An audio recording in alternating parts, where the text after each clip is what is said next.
नमस्कार साथियों, एक बार फिर से स्वागत है आप लोगों का कल क्लासेज में। मैं मनीष किच्चड़, वरिष्ठ अध्यापक, आप सब साथियों के लिए लेके आया हूँ अपनी जो स्कूल व्याख्याता है उसकी जो प्रथम प्रश्न पत्र है, उसकी जो मैथमेटिक्स के उनका। इससे पूर्व की जो क्लास थी हमने उसमें अपने चर्चा की थी जो संख्या पद्धति है उसके बारे में। संख्या पद्धति में हमने पढ़ा था प्राकृत संख्याओं के बारे में। उसके बाद में हमने पढ़ा था प्राकृत संख्याओं के जो भाज्य हैं, अभाज्य हैं, सम संख्या है, विषम संख्या है, उनके बारे में। अंत में हम पढ़ रहे थे भाज्य संख्या और भाज्य संख्याओं के कुछ गुणधर्म हम पढ़ रहे थे। ठीक है साथियों, तो भाज्य संख्याएं होती हैं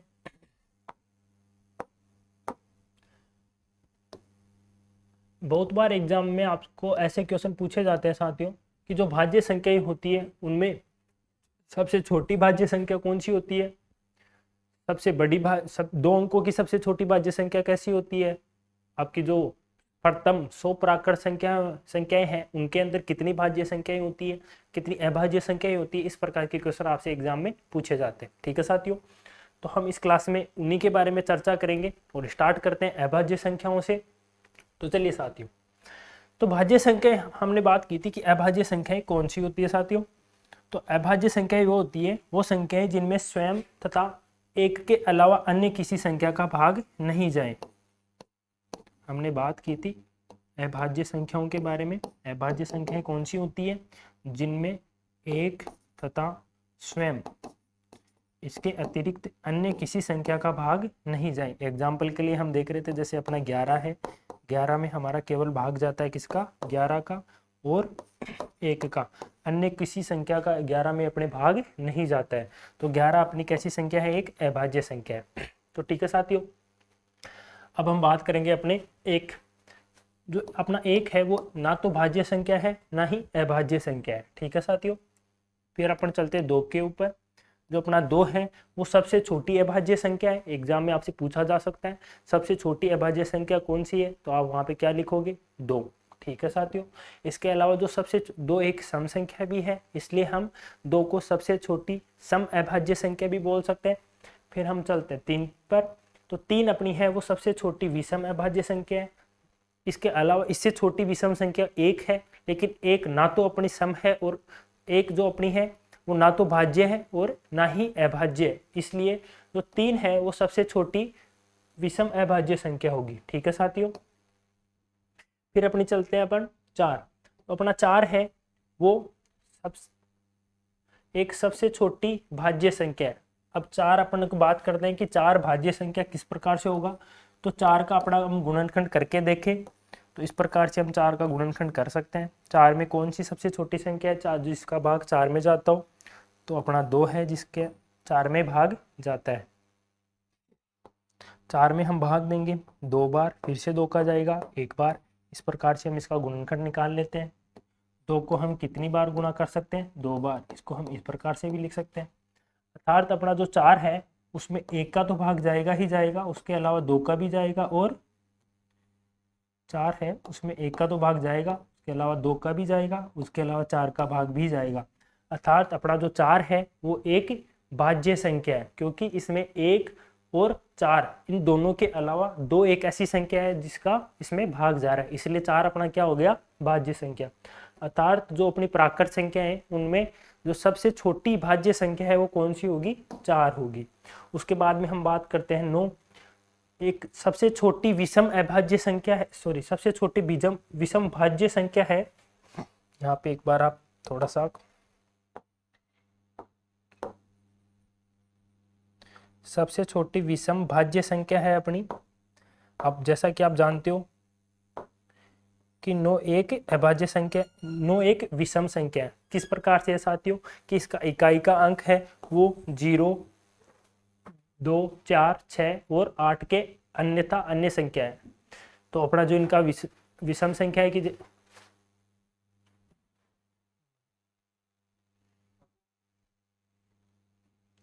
तो अपनी जो 9 है वो अपनी एक विषम संख्या है, क्योंकि इसका इकाई का अंक है, एक ही अंक है, इसका इकाई का अंक है वो 0, 2, 4, 6 और 8 के अलावा है, अर्थात 1, 2, 1, 3, 5, 7 और 9 में से कोई एक संख्या है, इसलिए अपना 9 है वो एक अभाज्य संख्या, एक विषम संख्या है। ठीक है साथियों, और 9 एक भाज्य संख्या है। वो किस प्रकार से, उसकी हम बात कर लेते हैं।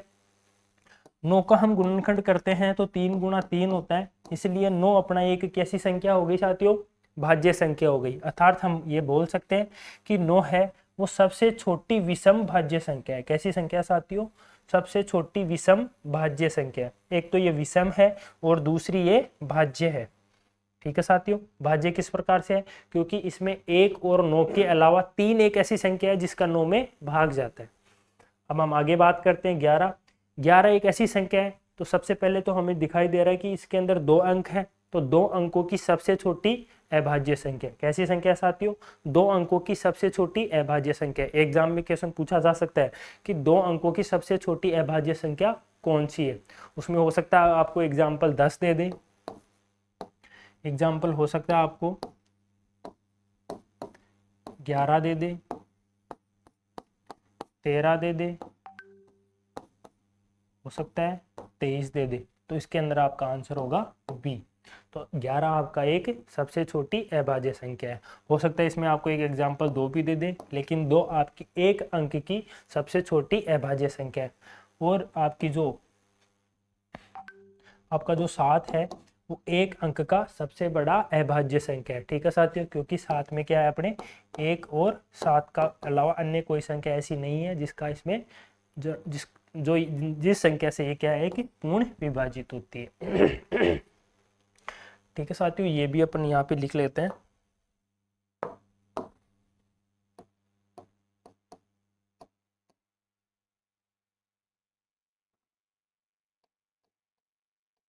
एक अंक की सबसे बड़ी अभाज्य संख्या।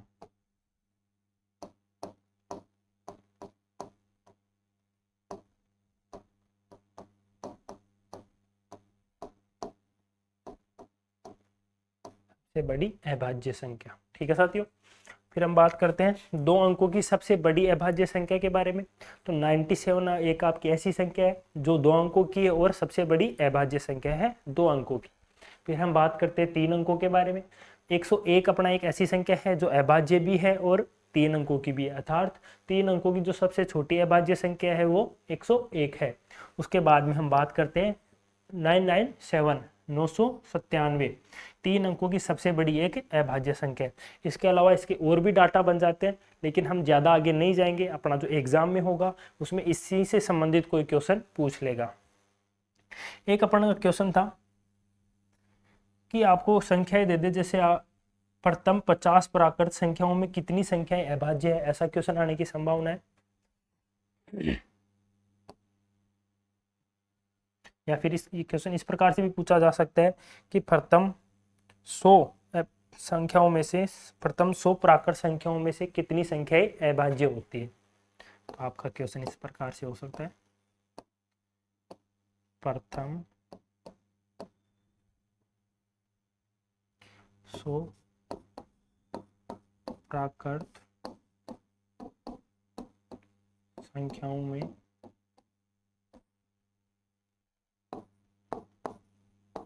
कितनी अभाज्य संख्या होती है।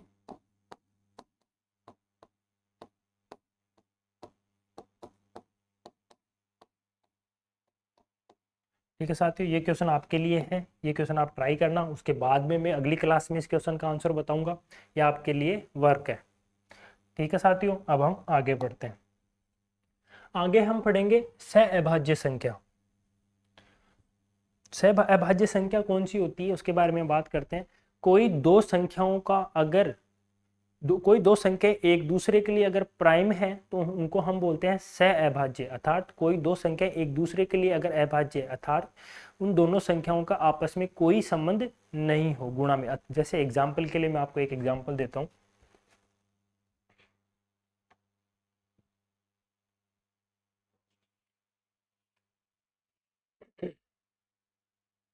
जैसे अपनी संख्या है 4 और 5। हम जानते हैं कि 4 एक भाज्य संख्या है परंतु 5 एक अभाज्य संख्या है। तो मैं 4 के गुणनखंड इस प्रकार से लिख सकता हूँ,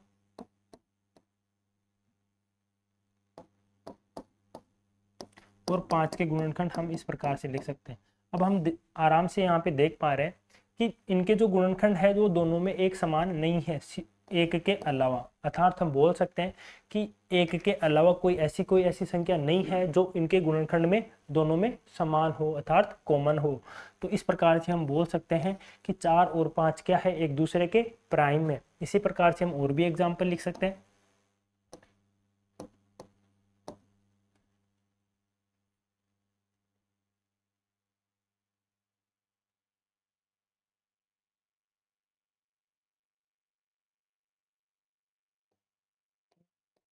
ये दो संख्याएं हैं, तो हम 4 12 हैं, उनको हम अगर गुणनखंड करते हैं तो अपन लिख पाते हैं 2 गुणा 3। अगर आपको गुणनखंड नहीं कर पा रहे हो तो इसकी अलग से क्लास हम ले लेंगे, अभी मैं इधर साइड में बता देता हूँ। तो 12 एक ऐसी सम संख्या है, अर्थात इसमें हम 2 का भाग दे पा रहे हैं। तो 12 में अगर मैं 2 का फाड़ा 6 बार बोलूँगा तो अपना क्या आएगा, 12 आएगा। ठीक है साथियों, फिर से मैं इसको 2 से डिवाइड करूंगा तो यहाँ पे 3 आ जाएंगे, और 3 को मैं 3 से डिवाइड करूंगा तो अपने 1 आ गया। ठीक है साथियों, तो अपने जो 12 हैं उनके जो फैक्टर्स है अर्थात गुणनखंड है वो इस प्रकार से आ गए, और अपना जो 35 है उसके जो फैक्टर हैं उसको मैं यहाँ पे आपको करके बता देता हूँ। जो अपना 35 है उसमें हम एक सबसे पहले इसके अंदर भाग जाएगा वो 5 का जाएगा,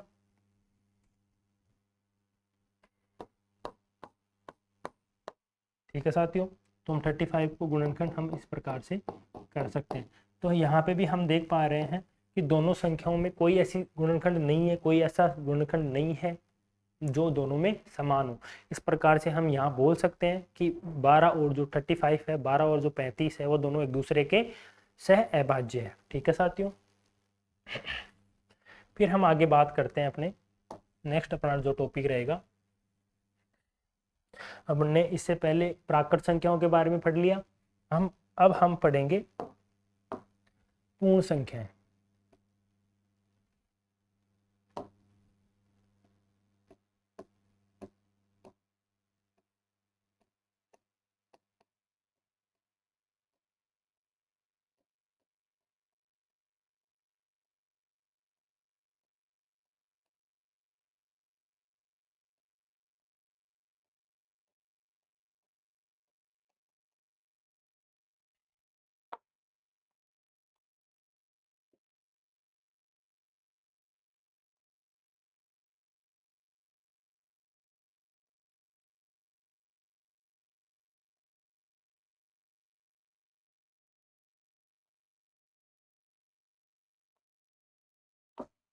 ठीक है साथियों, अब हम बात करते हैं पूर्ण संख्याओं के बारे में। जो अपनी प्राकृत संख्या थी वो कौन सी थी, एक बार फिर से उसकी डेफिनेशन याद कीजिए साथियों। अपनी जो प्राकृत संख्या थी वो संख्या थी जो अपनी प्रकृति में मौजूद वस्तुओं को हम गिनते हैं। ठीक है साथियों, उन सभी प्राकृत संख्याओं में अगर मैं शून्य को शामिल कर दूं, जितनी भी प्राकृत संख्याएं थी उनमें अगर मैं शून्य को शामिल कर दूं तो अपनी कौन सी संख्याएं निकल कर आती है, पूर्ण संख्या। ठीक है साथियों,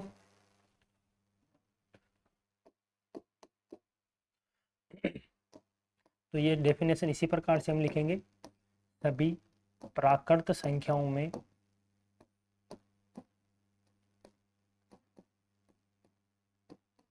सभी प्राकृत संख्याओं में शून्य को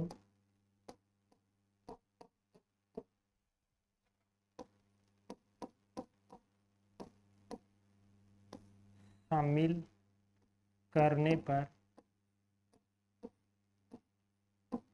प्राप्त संख्याएं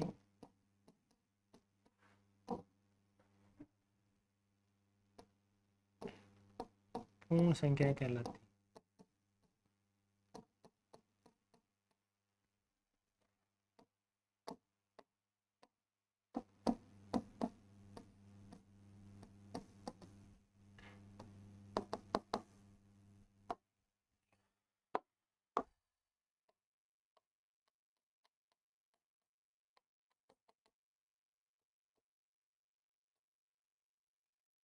अर्थात हम यहाँ पे बोल सकते हैं कि जब सभी प्राकृत संख्याओं के बारे में अपनी जो प्रकृति, अपनी जो जनसंख्या है, अपनी जो जनसंचार है, वहाँ पे जब सभी को पता चल गया, तो एक प्रॉब्लम हमें सामने आई कि अगर कोई वस्तु प्रकृति में मौजूद ही नहीं है, जैसे अपना जो कोई रूम है उसमें मैं ये कहूँ कि इस रूम में कितनी वॉच है, कितनी घड़ियां हैं, तो अगर किसी रूम में वॉच हो ही नहीं तो हम उसको किस प्रकार से दर्शाएंगे। तो इन संख्याओं का आविष्कार हुआ। ठीक है साथियों, और इन संख्याओं को हम बोलते हैं जीरो। और जितनी भी प्राकृत संख्याएं हैं उन सभी प्राकृत संख्याओं में जीरो को शामिल करने के बाद में उन सभी संख्याओं को पूर्ण कहा गया, इन संख्याओं को पूर्ण मान लिया गया और इन संख्याओं का नाम दिया गया पूर्ण संख्या है। ठीक है साथियों, इनके जो गुणधर्म है उनके बारे में हम एक बार शॉर्ट में बात कर लेते हैं।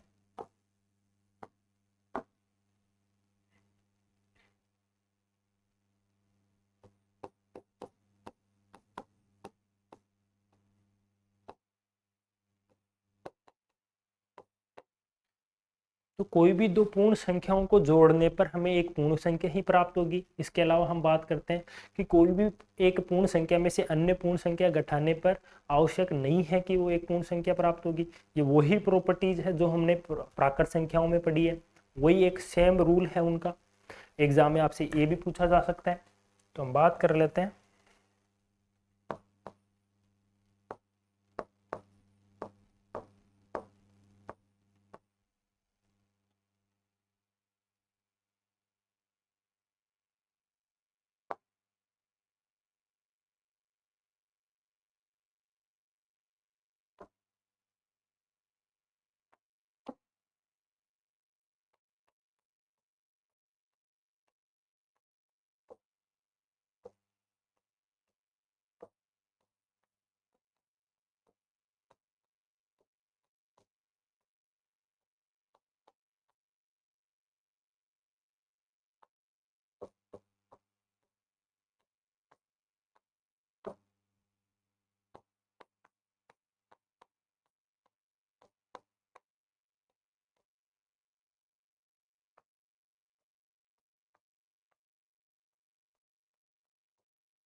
और साथियों, कोई भी दो पूर्ण संख्याओं को जोड़ने पर हमें एक ही पूर्ण संख्या प्राप्त होती है। इस नियम को हमने पिछली क्लास में हमने बात की थी। इस नियम को हम क्या बोलते हैं? संवर्तता। ठीक है साथियों, जो पूर्ण संख्याएं हैं वो योग व गुणा संक्रिया के लिए क्या होते हैं? संवर्त होते हैं। आगे हम बात करते हैं।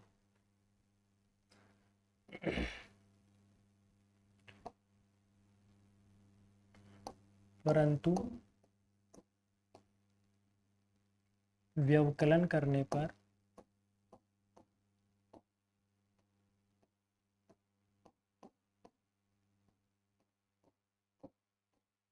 अर्थात घटाने पर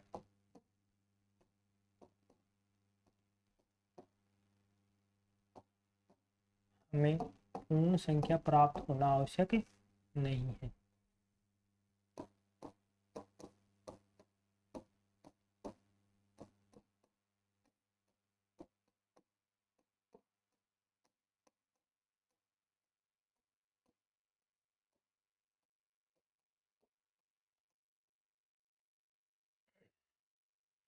में एक चीज हम और लिख सकते हैं, अपना जो भाग है वो भी लिख सकते हैं।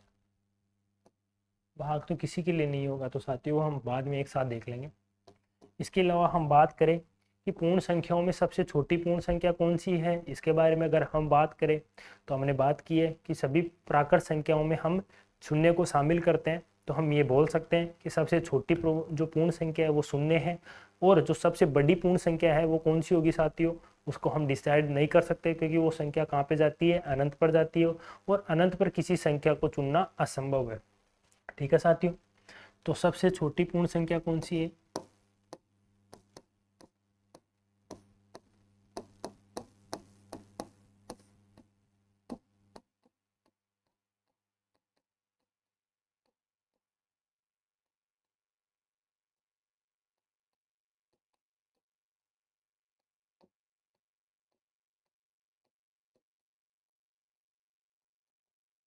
ठीक है साथियों, आगे हम बात करते हैं कि कोई भी दो पूर्ण संख्याओं के मध्य कितनी पूर्ण संख्या हो सकती है। तो जैसा कि हमने देखा कि 0 और 1 के बीच में कोई ऐसी संख्या नहीं है जो पूर्ण है, अर्थात हम बोल सकते हैं कि कोई भी दो क्रमागत पूर्ण संख्याओं के मध्य कोई संख्या उपस्थित नहीं होती है।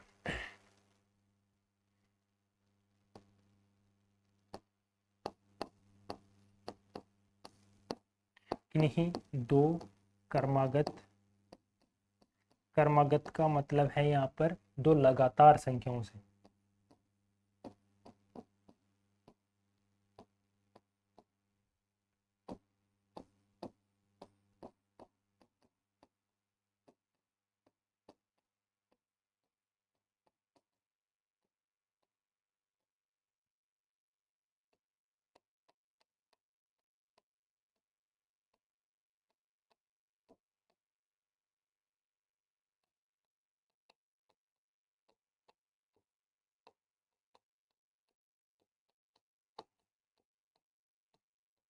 ठीक है साथियों,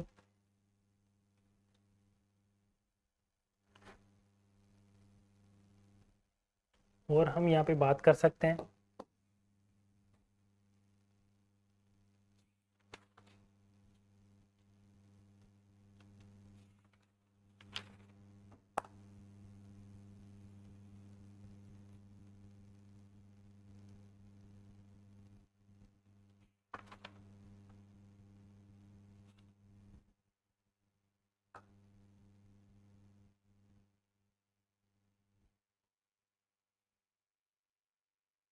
ये संख्याएं गिनने में कितनी होती है साथियों। तो हमने देखा ये संख्याएं अनंत होती है,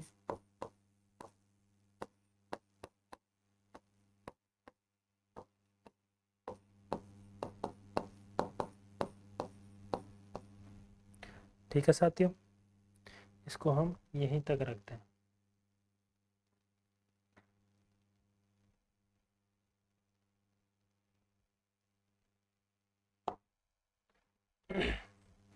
इससे आगे मैं आपसे एक क्वेश्चन पूछना चाहूँगा जो आरपीएससी में पूछा भी गया है कि क्वेश्चन इस प्रकार से आ जाते हैं कि जैसे कि प्रथम 20 प्राकृत संख्याओं का योगफल क्या होगा, या प्रथम 20 पूर्णांक संख्याओं का योगफल क्या हो सकता है।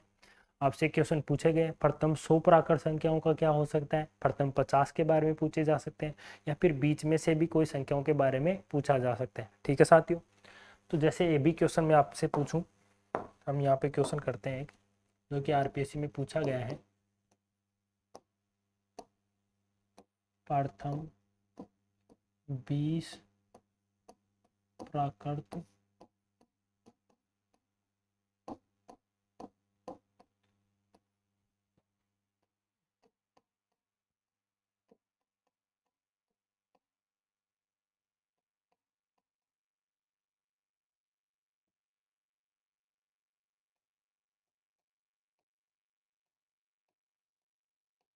ठीक है साथियों, तो ऐसा क्वेश्चन आपसे आरपीएससी में पूछा भी गया, तो उसका सबसे पहले इसका एक सीधा फॉर्मूला होता है, उसके बारे में हम बात कर लेते हैं कि एक योगफल कोई भी एक सीरीज होती है। तो यहाँ पे सीरीज का मतलब होता है कि अंकों का एक ऐसा संयोजन जिसमें पूर्व अंक और जो आगे आने वाला अंक है उनके बीच में एक निश्चित संबंध हो।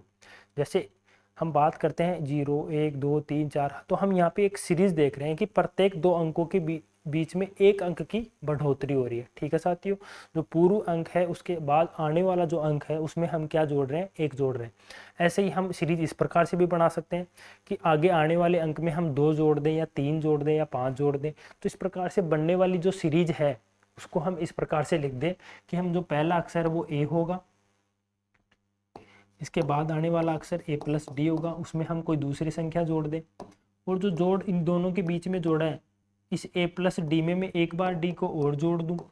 ठीक है साथियों, तो उनमें एक निश्चित क्रम बन रहा है कि इस ए में मैंने डी जोड़ा, फिर इस ए प्लस डी में मैंने फिर से ए डी जोड़ दिया, फिर ए प्लस डी में यहाँ पे 2 डी थे उसमें एक डी और जोड़ दिया। तो इस प्रकार से ये एक सीरीज हमें प्राप्त होती है। तो हम इसे इस प्रकार से लिख सकते हैं ए प्लस डी, ए प्लस 2 डी, ए प्लस 3 डी, ए प्लस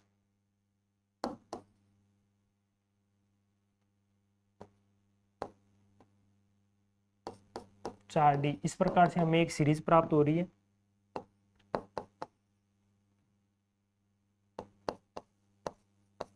ठीक है साथियों, तो इस सीरीज का हम एक योगफल का एक नियम होता है। इस सीरीज का पहला एक नियम तो ये होता है कि इस सीरीज का nवां पद क्या होता है, वो हमें यहाँ पे यूज आ नहीं रहा, तो हम यहाँ पे बात करते हैं कि इस सीरीज के n पदों का योग क्या होगा। तो इसका एक सीधा फॉर्मूला होता है Sn n/2 2a plus n-1 into D. इस प्रकार का एक फॉर्मूला होता है। यहाँ पे जो डी है वो इन सब का अंतर है। तो यहाँ पे अपनी जो सीरीज होती है उसमें डी है वो तो क्या होता है, एक होता है। जो अपने नंबर होते हैं, जो अपने प्राकृत संख्याएं होती हैं, उनमें जो अंतर होता है वो हमेशा एक होता है। तो इस डी का मान तो हम हमेशा एक लेते हैं। तो यहाँ पे मैं अगर डी का मान क्या रखूँ साथियों, एक रखूँ,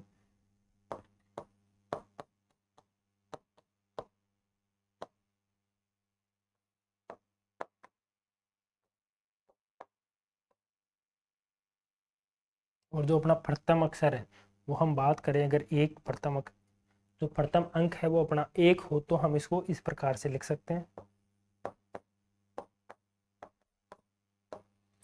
तो यहाँ पर इस दो में से एक गया तो अपना क्या आ गया, एक आ गया। और इस प्रकार से हमें जो फॉर्मूला है वो इस प्रकार से प्राप्त होता है n+1/2। अर्थात हमारे जो क्वेश्चन है वो केवल इस फॉर्मूले से हो जाएंगे, तो हम बाकी चीजें नहीं देखेंगे।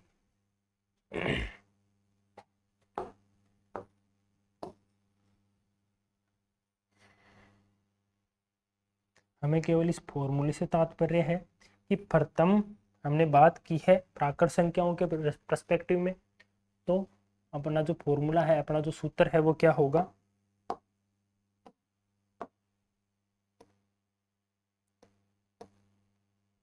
प्रथम n प्राकृत संख्याएं। यहाँ पे n कितनी भी हो सकती है, n5 हो सकती है, n10 हो सकती है, n20 हो सकती है, n100 भी हो सकती है। n का मान हम यहाँ पे 1000 भी ले सकते हैं। ठीक है साथियों, तो जितने आपसे एग्जाम में क्वेश्चन पूछे जाए उतना हम करेंगे। तो प्रथम n प्राकृत संख्याओं का योग,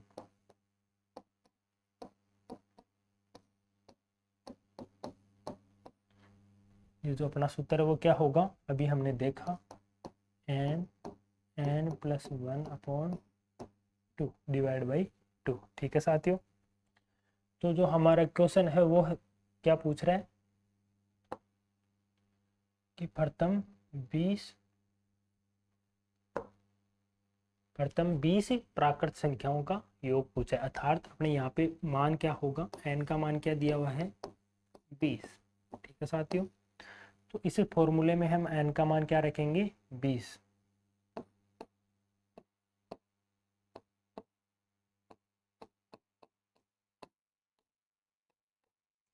हमें पता है कि 10 का फाड़ा हम 2 बार बोलते हैं तो 20 आता है, और 20 में 1 जोड़ते हैं तो 21। तो यहाँ पे ये 2 से ये 2 कट गया, अर्थात इस 10 को मैं 21 से गुणा करूँ तो अपना आ रहा है 210। ये अपना आंसर हो गया। ठीक है साथियों, हम यूं चुटकियों में इस क्वेश्चन का आंसर निकाल सकते हैं। प्रथम n प्राकृत संख्याओं का योग अगर हमें एग्जाम में क्वेश्चन में पूछा जाए तो हम बड़े आसानी से ये फॉर्मूला लगाएंगे, n और उस जो संख्या आपको दी जाए उस संख्या से एक अंक अधिक संख्या से उस संख्या को गुणा करना है और 2 का भाग देना है। इस प्रकार से हमें उन सभी n प्राकृत संख्याओं का योग हमें प्राप्त हो जाएगा। ठीक है साथियों, हो सकता है आपसे एग्जाम में क्वेश्चन पूछा जाए कि 11 से 20 तक के 11 से 20 के मध्य प्राकृत संख्याओं का आपसे अगर योग पूछे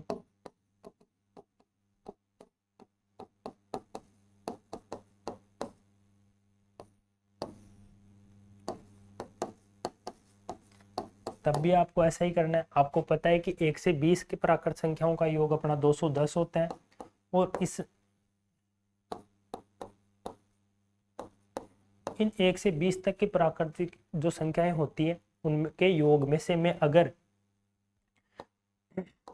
1 से 10 प्राकृत संख्याओं का योग को घटा दूं तो हमें कौन सी संख्या प्राप्त हो जाएगी, 11 से 20, जो कि अपने क्वेश्चन में पूछा गया है। तो आपको पता है फॉर्मूला अपना क्या होता है, n+1/2 माइनस फिर से यहाँ पर n+1/2, इसी फॉर्मूले को यूज में लेंगे। यहाँ पे n का मान कितना होगा 20 और यहाँ पे n का मान कितना होगा 10। ठीक है साथियों, तो यहाँ से 20 गुणा 20 को 20 में 1 जोड़ा तो 21 भाग 2, अपना इसका आंसर पहले से अपना आया हुआ है तो 210, और यहाँ पे इसको हल करेंगे तो 10 गुणा 11/2, इस प्रकार से अपना आंसर आ रहा है 55। तो यहाँ हम बड़े आसानी से 210 में से 55 घटा के अपना आंसर प्राप्त कर लेंगे। ठीक है साथियों, इस प्रकार से अपने जो क्वेश्चन यहाँ से पूछे जा सकते हैं। उसके जो अन्य आरपीएससी में पूछे गए क्वेश्चन है वो हम अगली क्लासों में फिर से देखेंगे। अब हम अपने टॉपिक पर वापस आते हैं। अब हम बात करेंगे, हमने दो संख्याओं के बारे में बात कर ली है इससे पहले। एक तो हमने बात की है प्राकृत संख्याओं के बारे में, फिर हमने बात की है पूर्ण संख्याओं के बारे में। अब हम बात करेंगे परिमेय संख्याओं के बारे में।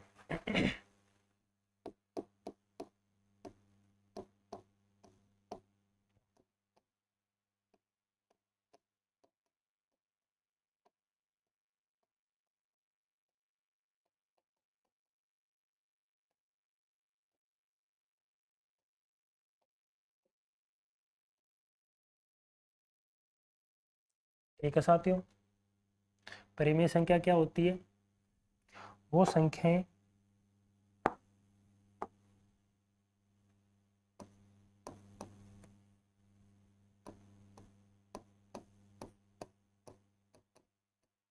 वो संख्या जिन्हें हम P/Q के रूप में, जहां पर Q 0 नहीं होना चाहिए, और अपनी एक बीच में एक संख्या रह गई,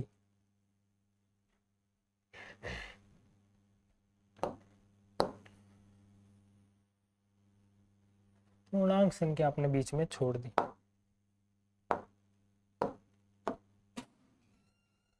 एक बार साथियों अपना जो टेक्निकल इश्यू है,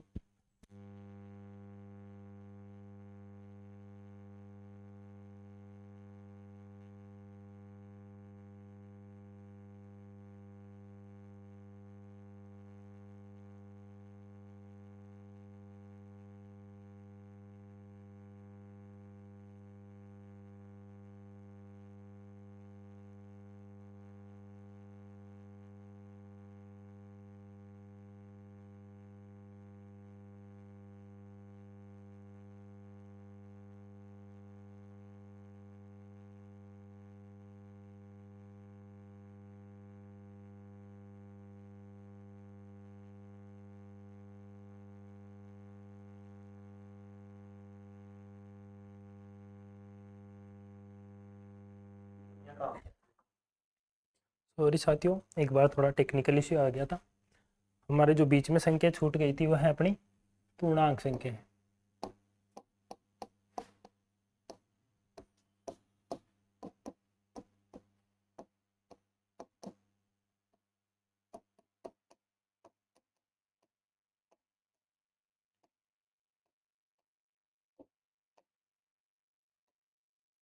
ठीक है साथियों, तो हम बात करते हैं पूर्णांक संख्याओं के बारे में। तो वो सभी संख्याएं जिनके बारे में हमने अब तक पढ़ा है, प्राकृत संख्याएं, और प्राकृत संख्याओं में अगर हम शून्य को शामिल कर दे तो वो कौन सी संख्याएं हो जाती है हमारे पास? पूर्ण संख्याएं। अब इन सभी प्राकृत और जो पूर्ण संख्याएं हैं अपनी, इनमें अगर हम ऋणात्मक संख्याओं को शामिल कर दें, जो जितनी भी हमारे पास प्राकृत संख्या है, उन सभी प्राकृत संख्याओं के आगे हम अगर ऋणात्मक का चिन्ह लगाने के पश्चात उन सभी ऋणात्मक प्राकृत संख्याओं में शून्य और प्राकृत संख्याओं को हम अगर शामिल करते हैं तो जो प्राप्त होने वाली जो संख्याएं हैं उनको हम बोलते हैं पूर्णांक संख्या। ठीक है साथियों, इसको हम लिख लेते हैं अभी।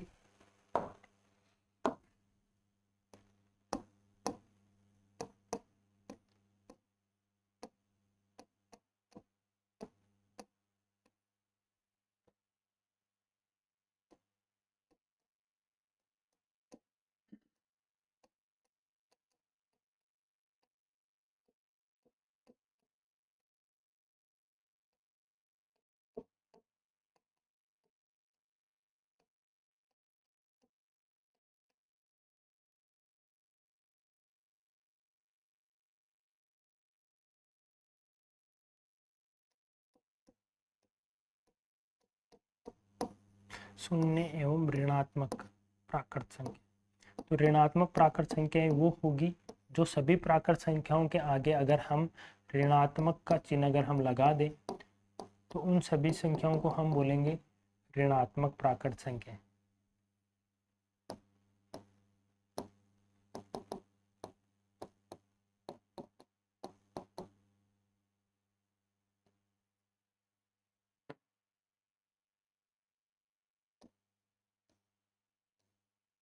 ठीक है साथियों।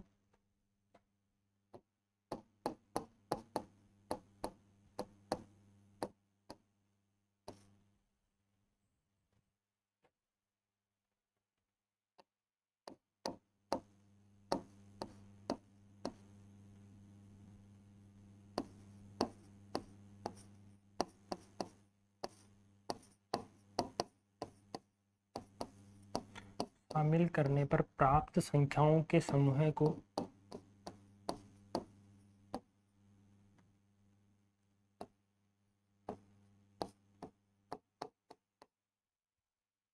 पूर्णांक संख्या कहते हैं।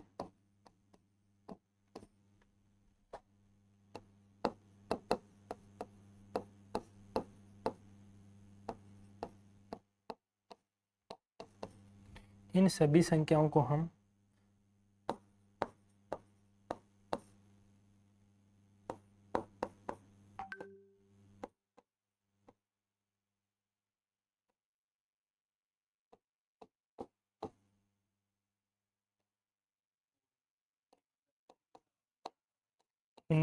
आई या जेड से दर्शाया जाता है।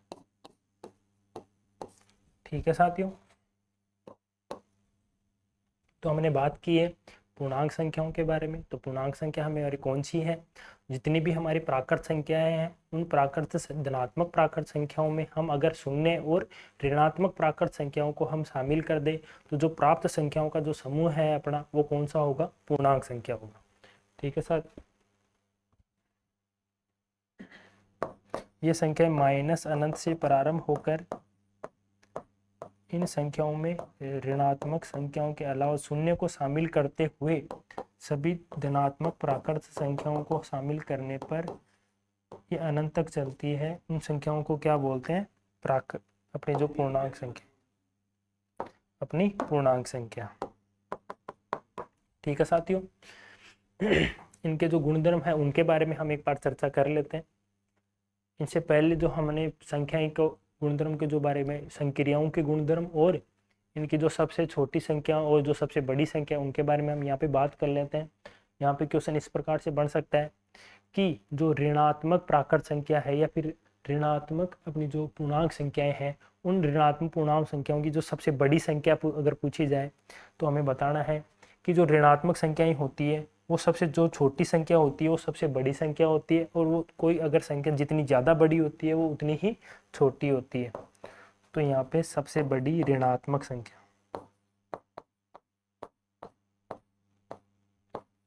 सबसे बड़ी ऋणात्मक, इसको हम ऋणात्मक पूर्णांक की संख्या बोलेंगे। सबसे बड़ी ऋणात्मक, जितनी भी ऋणात्मक संख्याएं हैं उन्हें हम ऋणात्मक पूर्णांक और जितनी भी धनात्मक संख्याएं हैं उसे हम धनात्मक पूर्णांक के नाम से जानते हैं। और जो शून्य है वो ना ही धनात्मक है और ना ही ऋणात्मक है।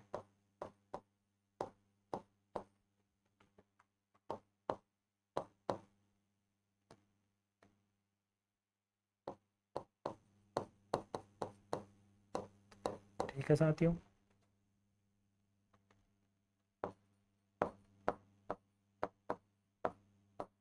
और जो अपना एक है वो सबसे छोटा धनात्मक पूर्णांक है। सबसे छोटा धनात्मक पूर्णांक।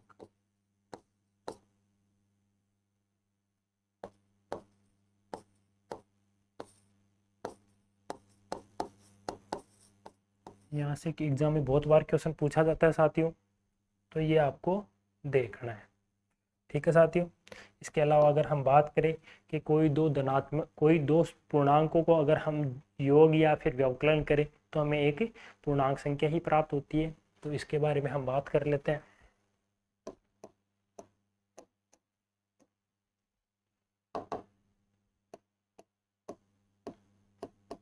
किन्हीं दो पूर्णांक संख्याओं का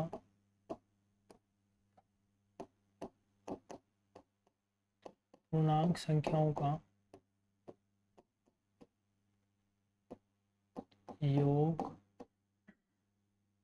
व्यवकलन जिसे हम घटाव बोलते हैं।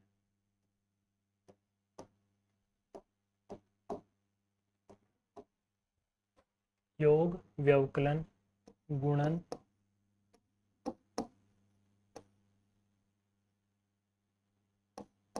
ये सभी अपनी क्या है, संक्रियाएं हैं। करने पर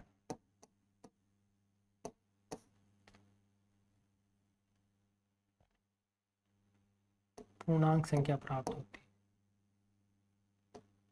करने पर पूर्णांक संख्या प्राप्त होती है।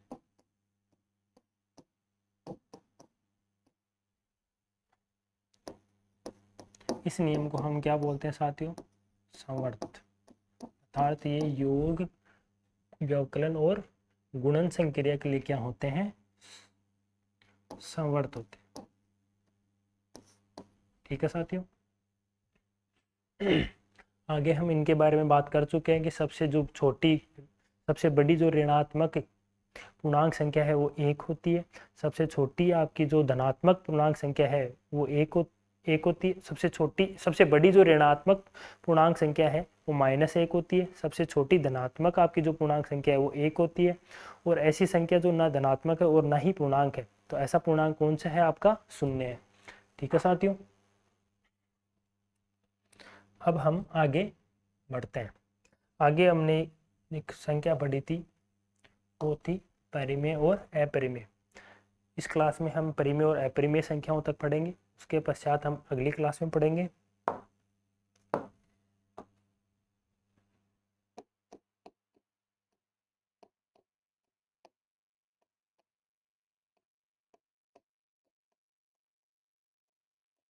यहाँ पे हम एक चीज और लिख सकते हैं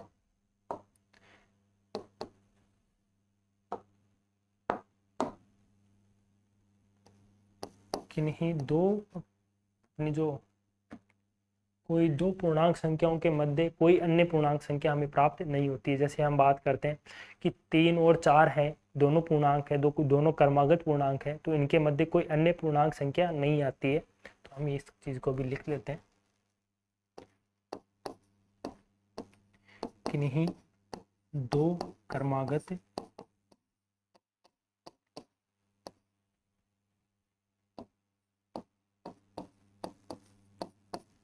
पूर्णांकों के मध्य कोई पूर्णांक नहीं होता। ठीक है साथियों। अब तक हमने बात की है प्राकृत संख्या,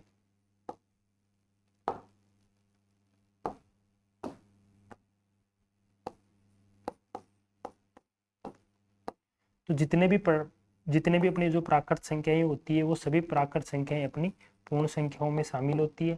और जितनी भी पूर्ण संख्याएं हैं, जैसा कि हमने देखा ये 1 2 3 4 तक अपनी जो कहाँ तक चलती है अनंत तक, इन सभी प्राकृत संख्याओं में अगर हम शून्य को शामिल कर दे तो वो अपनी पूर्ण, और इनमें अगर हम ऋणात्मक संख्याओं को शामिल कर दे तो वो हो गई अपने पूर्णांक। ठीक है साथियों। अर्थात इसी प्रकार से जो सभी अपनी जो पूर्णांक संख्याएं हैं वो अपनी परिमेय संख्याओं में शामिल होती है। ठीक है साथियों, ये आपको देखना है। ठीक है साथियों, अब हम बात करते हैं पूर्णांक संख्या परिमेय संख्याओं के बारे में। तो अपनी परिमेय संख्याएं कौन सी होती है साथियों, वो सभी संख्याएं जिन्हें हम P/Q के रूप में लिख सकते हैं।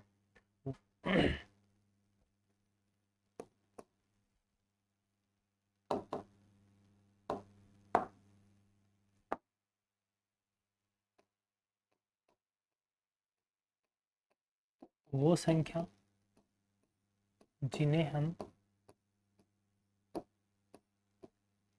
P बटे Q, अब यहाँ पे P और Q क्या है, जहाँ पर जो नीचे वाली संख्या है वो कभी शून्य नहीं हो सकती। क्यों नहीं हो सकती?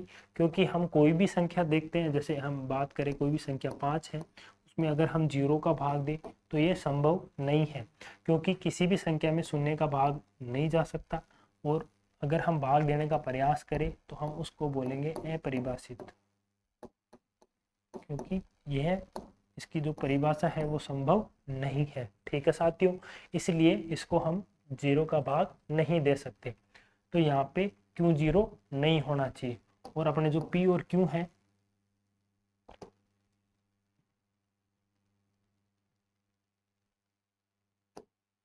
अपना जो यहाँ P और Q है वो अपने पूर्णांक है।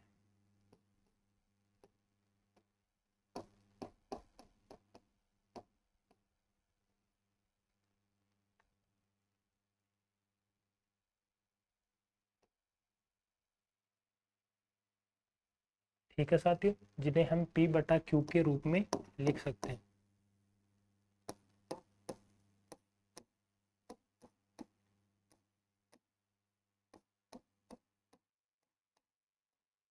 लिख सकते हैं, उन्हें हम परिमेय संख्या कहते हैं।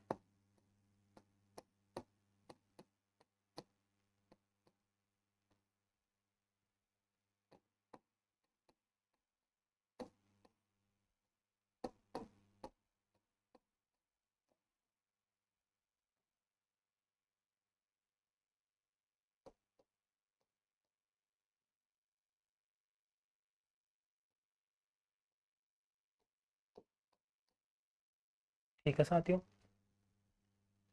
तो आसान सी डेफिनेशन है। इन संख्याओं में हम जो भिन्न, जितनी भी हम भिन्न संख्याओं के बारे में पढ़ते हैं, वो सभी भिन्न संख्याएं हमें जो परिमेय संख्याओं में देखने को मिलती है। इनकी जो एग्जाम्पल है कि अगर हम बात करें, जैसे 7/4, 3/1, 3/2, इसके अलावा अपनी जो शून्य है, माइनस वाली संख्याएं हैं, धनात्मक संख्याएं हैं, वो सभी संख्याएं इसमें शामिल होती है। इसके अलावा जो ऋणात्मक भिन्न है, वो सभी भिन्न संख्याएं भी इसमें शामिल होती है। अर्थात हम यहाँ पर बोल सकते हैं कि जो परिमेय अपरिमेय जो अपनी परिमेय संख्याएं हैं वो अनंत होती है, जो कि ऋणात्मक अनंत से धनात्मक अनंत तक चलती है। और कोई भी दो पूर्णांक संख्याओं के बीच में अनंत परिमेय संख्याएं देखने को हमको मिल सकती है। इसको यहाँ से समझिए, जैसे यहाँ पे 0 है, यहाँ पर अपना 1 है, तो हम बात करें कि 0 और 1 के बीच में कौन सी संख्या आती है, ये हम जानते हैं कि 0 और 1 के बीच में हमें आधा प्राप्त होता है। इसी प्रकार से हम आगे बात करें कि 1/2 और 1 के बीच में हमें क्या मिलता है, 3/4 मिलता है। इसी प्रकार से 3/4 और 1 के बीच में हमें क्या मिलेगा, इसको हम इस प्रकार से निकालेंगे। ठीक है साथियों, और फिर इसको हम 1/2 से गुणा कर देते हैं तो आपको मिलता है 7/8। ये चीज़ हमें आपको बाद में बताएंगे। इसी प्रकार से हम इन दोनों के बीच में भी हमें कोई संख्या हमें देखने को मिलेगी। इस प्रकार से ये प्रक्रिया हम अगर अनंत तक करते जाते हैं तो हमें अनंत संख्याएं मिल जाती है। ठीक है साथियों, तो हम ये आराम से बोल सकते हैं कि कोई भी दो पूर्णांक हो या प्राकृत हो या पूर्ण संख्या हो या परिमेय संख्या हो, कोई भी दो संख्याओं के मध्य हमें अनंत परिमेय संख्या देखने को मिलती है। ठीक है साथियों, तो ये चीज़ हम यहाँ पर एग्जाम में अगर डायरेक्ट अपना स्टेटमेंट पूछा जाए तो हम ये यहाँ से कर पाएंगे।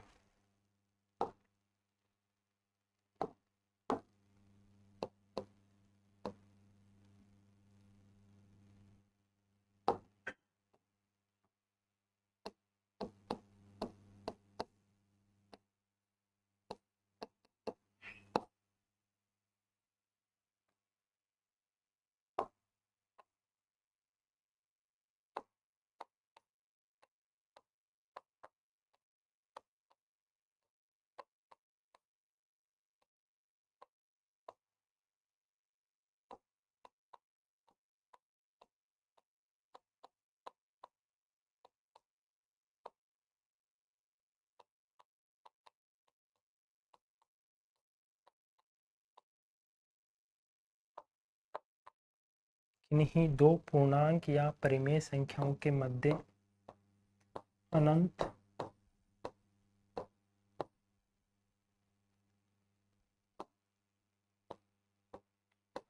परिमेय संख्या होती है।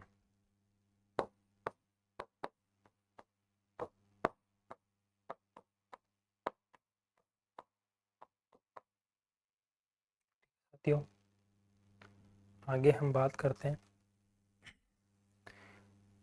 इससे पहले हमने संक्रियाओं के बारे में बात की थी कि जब कोई भी दो परिमेय हो, कोई भी दो पूर्णांक संख्या हो, अपनी जो प्राकृत संख्याएं हैं, अपनी जो पूर्ण संख्याएं हैं, उनका हम अगर योग संक्रिया करें, उनकी जो व्यवकलन संक्रिया करें, उनकी जो गुणन संक्रिया करें, उनके बारे में हम बात करते हैं तो वो क्या होती है? संवर्त होती है। ठीक है साथियों, उसी प्रकार से हम यहाँ पर परिमेय संख्याओं के बारे में बात करेंगे। तो उसी प्रकार से जो अपने परिमेय संख्या है वो भी कोई भी दो अगर परिमेय संख्याओं को अगर हम लेकर उनका जो योग संक्रिया करें, व्यवकलन संक्रिया करें और गुणन संक्रिया करें तो हमें एक परिमेय संख्या ही प्राप्त होती है। अर्थात ये परिमेय संख्याएं योग, व्यवकलन और गुणन संक्रिया के लिए क्या होते हैं? समवर्त होते हैं। ठीक है साथियों, इसको हम लिख लेते हैं एक बार।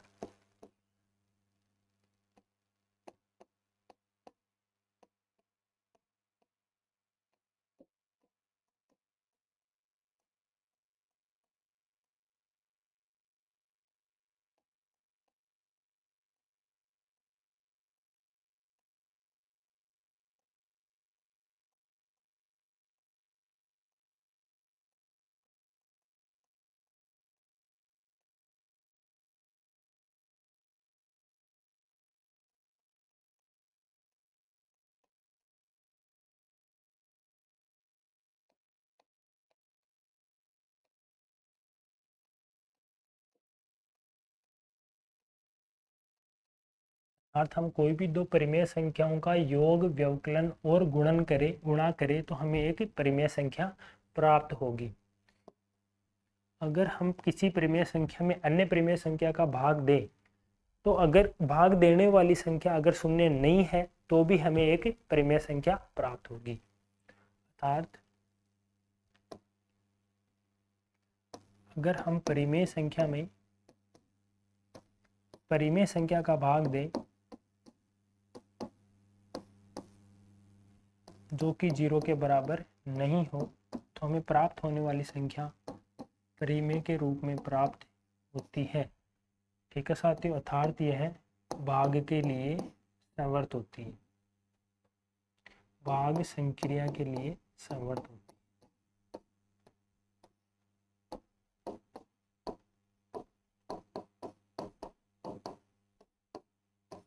लेकिन यहाँ पे एक कंडीशन होती है और वो कंडीशन क्या है कि जो नीचे जो भाग देने वाली संख्या है, जो आपकी हर है, डिनोमिनेटर है, वो शून्य नहीं होना चाहिए। ठीक है साथियों, उसके बाद में हम एक बार बात कर लेते हैं अपरिमेय संख्याओं के बारे में।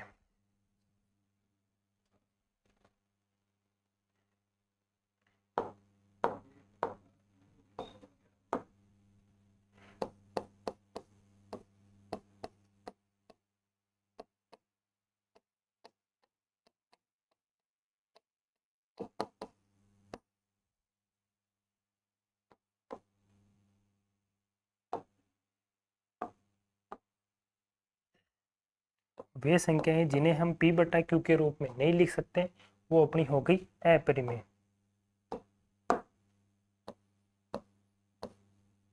को हम लिखते हैं इरेशनल नंबर। ठीक है साथियों, वे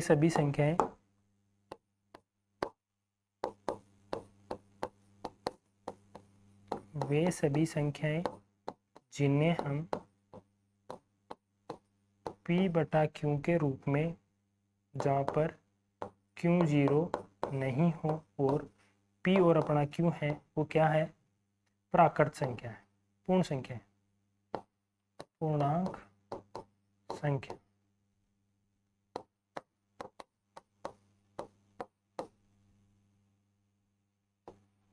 ठीक है साथियों, जिन्हें हम p बटा q के रूप में नहीं लिख सकते हैं।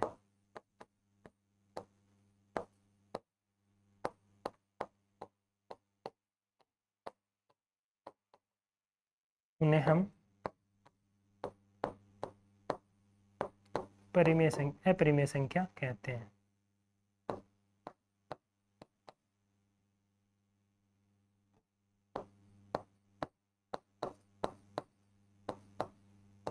उन्हें अपरिमेय संख्या कहते हैं।